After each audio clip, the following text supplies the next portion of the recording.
My boyfriend lost a dare, and the bet was that I had to kiss his brother on the spot. He didn't even ask if I was okay with it. He just laughed and told his brother, "Victor, it's all my fault. I've put you in a tough spot." I looked coldly at my boyfriend of 3 years. I had clearly told him several times that his brother had ulterior motives towards me. "What are you thinking? Victor comes from a wealthy family. He wouldn't be interested in someone like you. Don't flatter yourself. What are you compared to him? Why would he ever look at you?" Clearly, he was willfully blind, not noticing how his brother was staring at me like a hungry wolf all night. I clicked my tongue in front of my boyfriend and boldly sat on Victor's lap, kissing him. Out of the corner of my eye, I saw my boyfriend casually chatting with other friends. After the party ended, I received a message from Victor. "That was my first kiss. You have to take responsibility." I looked coldly at James, my anger boiling inside me. He had the audacity to make me kiss his brother for a stupid dare. What was even more ridiculous was that he didn't even ask for my opinion, treating me like some object to be used. I took a deep breath, trying to suppress my anger and disappointment. Since the start of the party, Victor's gaze had been like that of a wolf, fixed on me, making me feel sick. Yet James remained oblivious, still laughing and joking with others. I gritted my teeth, deciding it was time to teach him a lesson. Without hesitation, I sat on Victor's lap and stared into his eyes. The surrounding cheers seemed to be muted, everything becoming a blur.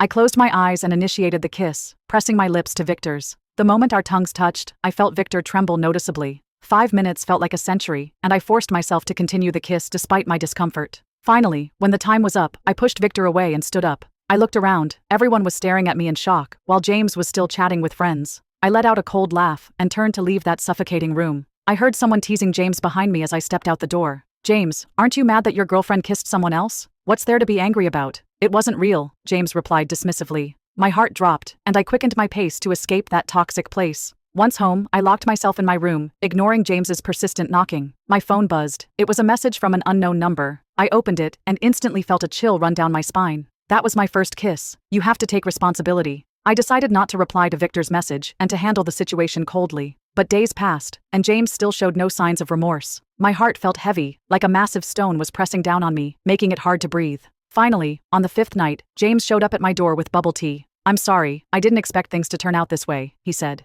He handed me the bubble tea, his tone casual. I reluctantly took it, but my resentment hadn't faded at all. I pulled out my phone and showed James the message from Victor. "I told you before that he had ulterior motives towards me." James frowned and said, "You're not on the same level as him. Stop flattering yourself. He probably just continued the dare after he left. There's no way he'd be interested in you." Those words cut through me like a knife. I felt dizzy, completely let down by James's disrespect. "Are you saying I'm not good enough for him?" I asked coldly. Even though I was just a department head in marketing, I was still a woman with a little money of my own, not to mention James, who was unemployed and relied on his family's rental properties to get by. James seemed to realize he had misspoken and hurriedly tried to explain. "I didn't mean it like that. I just thought," but I didn't want to hear his excuses anymore. We began to argue fiercely, the sweetness of our relationship fracturing.